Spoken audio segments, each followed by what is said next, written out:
আজ আবারও নিজের পালা একটা হাঁস রান্না করব।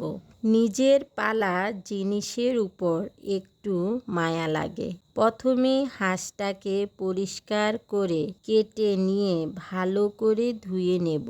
তারপর একটা কড়াইতে হাঁসের মাংসগুলো দিয়ে দেব। হাঁসের গায়ে অনেক মাংস হয়েছিল। তারপর পেঁয়াজ কুচি দিয়ে দেব। তারপর বেটে রাখা আদা রসুন জিরা বাটা পরিমাণ মতো দিয়ে দেব। 1.5 চামচ লবণ দেব।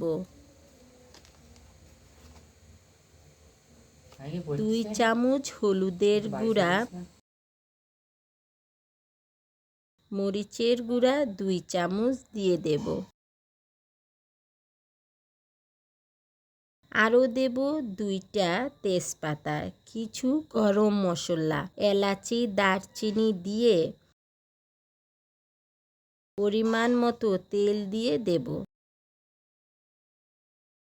সব মশলা দেওয়া হয়ে গেলে হাত দিয়ে ভালো করে মাখিয়ে নেব।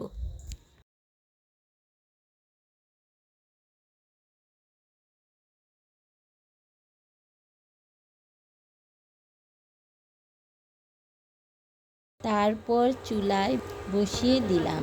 কিছু সময় রান্নার পর ঢাকনা উঠিয়ে নাড়াচাড়া করে আবারও রান্না করব। ভালো করে কষিয়ে নেব।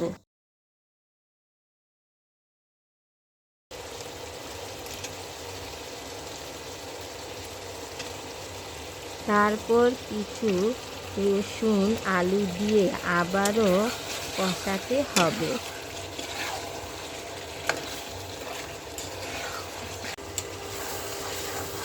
হাঁসের মাংস অল্প আঁচে সময় নিয়ে কষালে মাংস খেতে অনেক মজা হয়।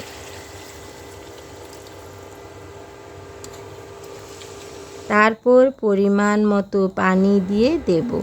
কিছু সময় রান্না করে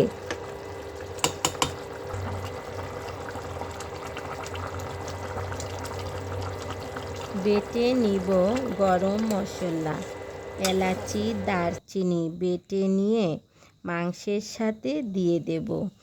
আর কিছু সময় রান্না করলেই রান্না হয়ে যাবে। আজ নিজের পালা হাঁসটা রান্না করলাম। একদম ঘরোয়া মশলা, একটু ভালোবাসা মিশিয়ে নিজের হাতের রান্না করার মজাটাই আলাদা। চামচ ভাত, এক টুকরো হাঁসের মাংস, মনটা যেন ভরে গেল সুখে।